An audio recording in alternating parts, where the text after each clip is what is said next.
Ladies and gentlemen, welcome to our 6th edition of Pharma Future event hosted by Indigen. This is Mabel, who is leading our business development division. This is Josh, who is leading our MCM operations in China. This year's focus will be the emerging trends in modern commercial execution and existing and future challenges. So yes, without further ado, let's have our first speaker, Mr. Sanjay Wormani, who flew all the way from New York to give us an insights on the latest trends in commercial execution space. He is the Executive Vice President of Indigen, who's based in the United States. Let's give him a round of applause.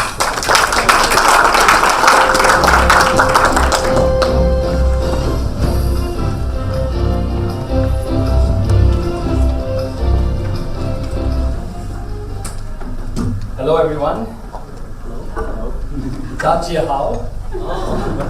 Wang Ling. As best as I could say that. I think I said something polite, but Very well done. thank you. 谢谢. As Josh already shared with you, I'm here from New York. Very honored to be here with our distinguished panelists and all our guests. We work with a lot of pharmaceutical and medical device manufacturers all over the world, and we see some common patterns, trends, issues. So just to get us started and into the spirit of talking about today's agenda, I thought we'd spend a few minutes recapping some of the things that we see, specifically in the commercial execution space. We do have some pictures and charts and things like that, but we really hope that we can interact with one another and with each other to share our knowledge and our experiences. I'll be honest with you, I don't know a lot about the China market. This is actually my first time here in China, but I've been spending a lot of time with our colleagues to understand what the local nuances are. So it'd be great if all of us can talk, during the sessions and really exchange our ideas on what we see coming in the future. So with that, hopefully this works. Okay. We purposefully chose a white, very bright screen, so all of you stay very open-eyed and awake during the entire session on a Friday afternoon. The reality that most of us in the commercial side of life sciences are dealing with today, if I had sort of one word for it, this is what I would think about, which is how diversified our commercial execution process has become. We used to have in most of the big markets, I believe including China, a very simple commercialization, or by comparison a simple commercialization model. Lots of sales reps making calls on physicians, maybe some bit of non-personal promotion. And that was kind of the majority of it, right? There were a few other things. Obviously there was medical. But now, even our own surveys and what I hear when I talk to our customers at especially the senior leadership positions, they're dealing with a much more diversified mix of commercial execution, right? Yes, please. Oh, sure.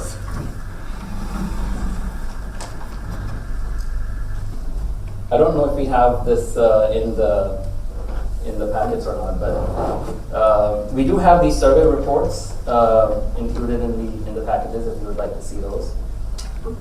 But the short version is that there is a lot of new roles that have been created in the commercial execution process. There are sales reps, there is primary care, specialty, there is key account managers. And by the way, something I'd like to talk about, which isn't even in this chart yet, I think it'll take a few more years, are AI reps, reps which are completely automated, at least for answering basic medical questions or basic product questions. It's not that far away, it's not as much science fiction that you might have a completely AI-based rep. And then all of us obviously know about digital interactions. Most global reports indicate that almost a quarter of our interactions with our customers, providers, patients, payers, are kind of in the digital realm, right? I think that is probably true in China as well. Would you agree? Yeah. Yeah? Yeah. We had at least one agreement. That's a good start.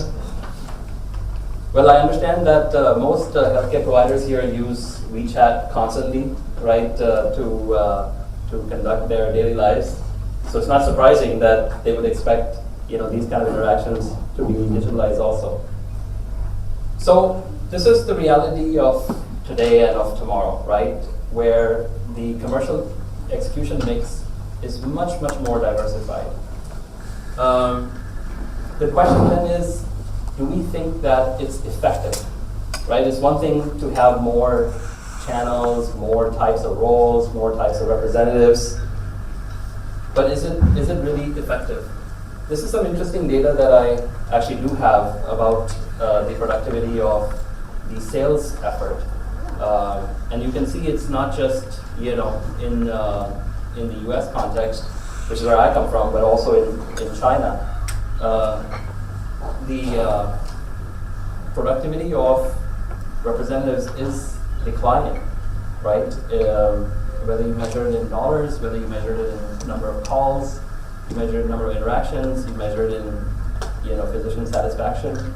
I also understand that just like in the States, even here there are now restrictions being imposed on where representatives are even permitted, right, to see providers. So access will further impact productivity, which is already declining. And then if any of us think that we're all doing very well on the digital side, right, because a lot of us would have probably made good investments in that space, well, think again, because all of our leaders in the life sciences space, this survey is actually from pharmaceutical manufacturers' CEOs, right? So these are not marketing managers or agencies or whatever. These are actual business leaders in all these companies. More than half feel that the digital efforts are not enough or not delivering high return. Right? There are still questions about is it creating enough ROI? Is that your experience also? Do you feel digital is delivering in your organizations? We had one yes before. Let's see how many we get this time.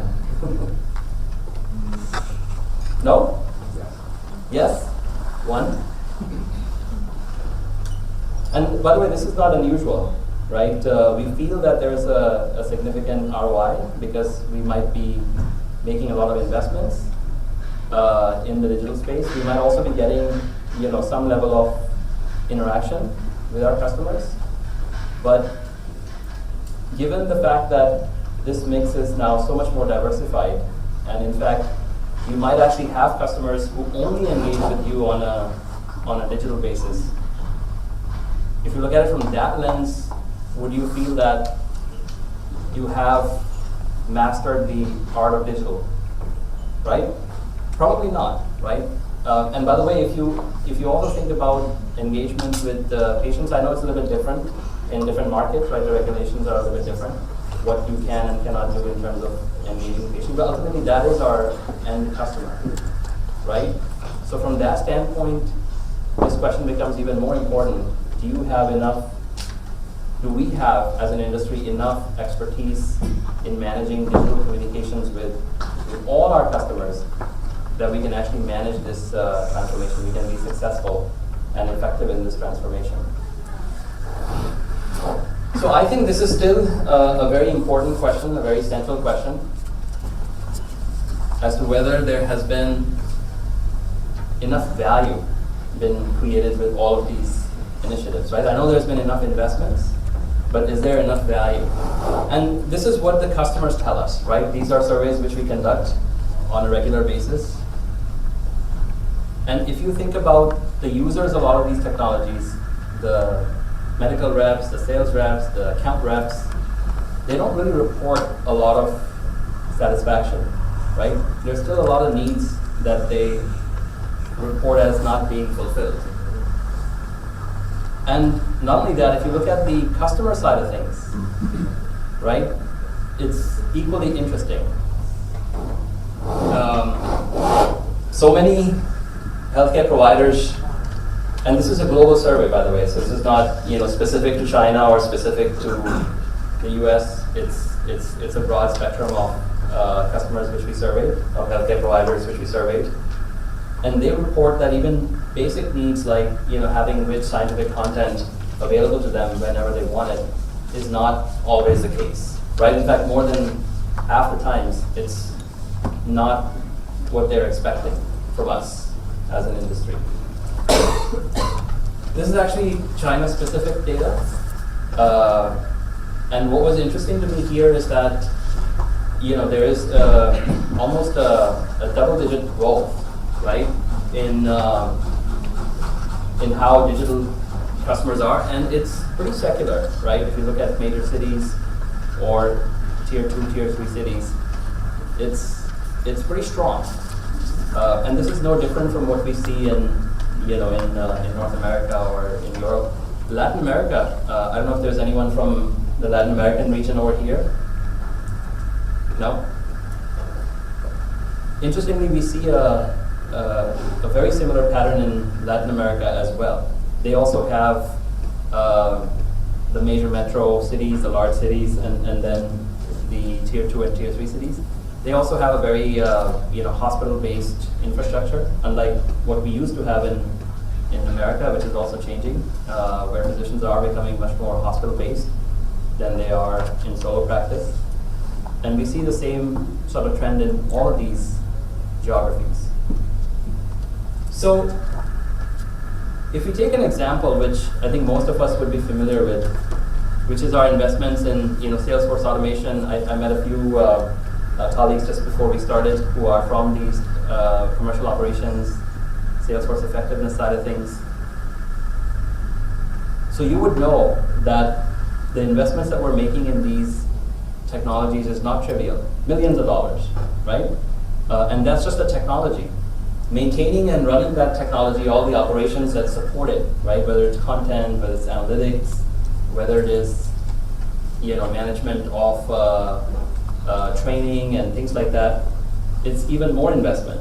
For a large market like China, this could easily be in the $5-10 million range per year. And this is just one investment, right? Of course, in this business of customer engagement, this is not the only investment we make. This is just an example. And yet, if we stay with this example, at least what we observe is the usage of these systems, of all this investment, millions of dollars, is less than 30%. And by the way, that's just the published figure.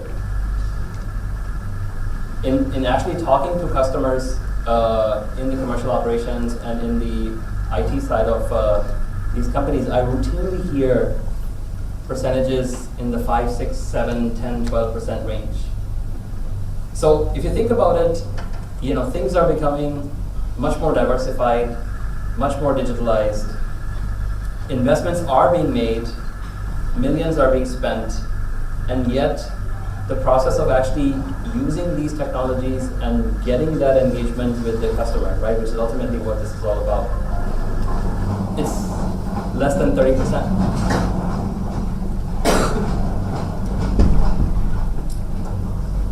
And ultimately, if you look at it from the perspective of the providers, it's not very different.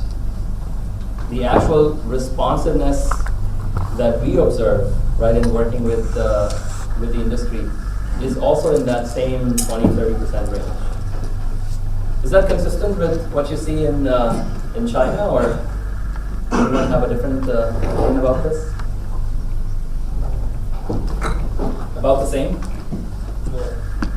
More in China? Is it significantly more, or maybe a little bit more? System. significantly more. What about other colleagues over here? Do you also see significantly higher usage and also response from providers? And do you think that's because it's because the providers are more interested here, or is it because the content is better, or is it because of some other reason? The Relationship. That's true. That's true. So there might be some differences, right, between different markets. Talking about relationships, I was asking one of our customers, head of commercial operations, what do all of these technology investments do to help you improve your relationships, right, with your customer? And tomorrow, if your representatives, account managers, MSLs, whatever they were not in the picture, do you think the relationship would remain? And their answer at least was that I don't think digital technologies have matured enough and have been implemented well enough that would be the case. So I don't know if that's true here in China. So it might be that the personal relationship between the frontline professionals and the healthcare providers, customers, is what is driving it. But on a standalone basis, at least we don't see a lot of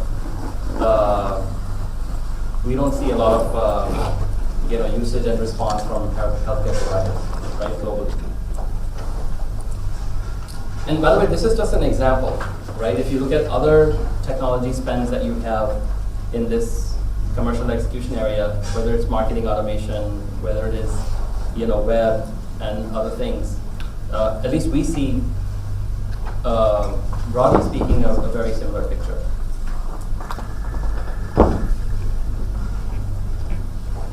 So I think there is a case to be made to examine the value of these investments, right, and to ask if it is truly driving significant value for all the users and all the customers. There's a question to be asked about, is it doing enough to simplify all the enabling operations, right, whether it is data, analytics, content, other things that we will talk about in the rest of the afternoon. Obviously, we all understand that without these enabling operations, technology by itself won't do anything, right? It has to kind of work together. And what are these investments doing for all of these enabling technologies, all of these enabling operations? And the last point here, which I think is pretty interesting, is who's accountable for all the spend? Most times, the answer that I get is we are. In other words, if you write the checks, then you're responsible for getting value out of that, right? It's up to you to drive the digital transformation. It's up to you to drive usage. It's up to you to drive all the operations. And all of us in this business know that our future is very outcome-based, right? That's kind of where things are going. I understand you're in China. So if we are, as manufacturers, going to be responsible for the outcome, then shouldn't our partners, who bring all these digital transformation capabilities, be responsible for the outcome that they create for us, which is the digital engagement or the customer engagement that they deliver? So far, I haven't met a single customer of ours, who has an arrangement like this with their partners. So I find it interesting, and I think this is how the future should be. Outcome should be income, right, for all of us.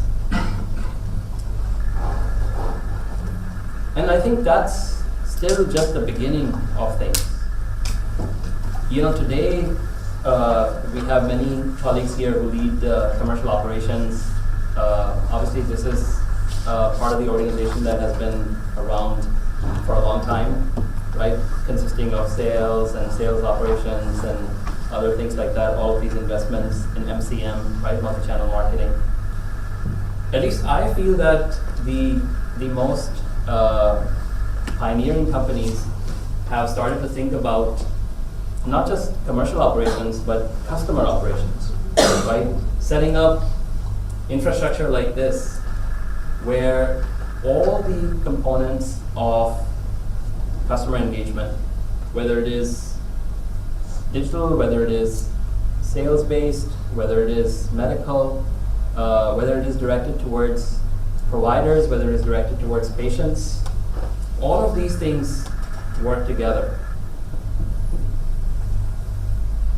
and create a true customer-centric organization. You know, we've been talking about customer centricity for a long time. I think all of us have seen nice charts with the customer at the center and lots of diagrams about, you know, how we would transform our organizations and our investments and our procedures and our processes to do that.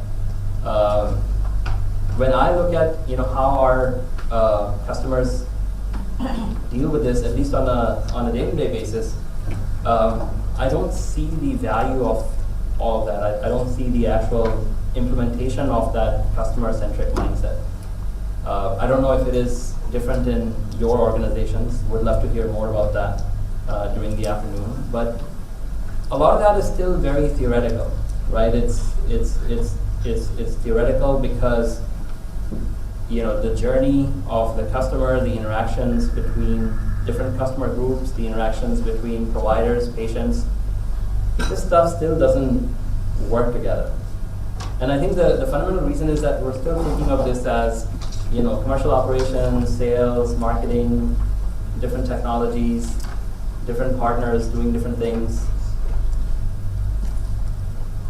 And I think the real way to think about this is to think about customer operations and bring this together and hold the partners and the technologies and the investments accountable, right, to deliver the end result. And ask for transparency, right, of what all spends, services, successes are being created.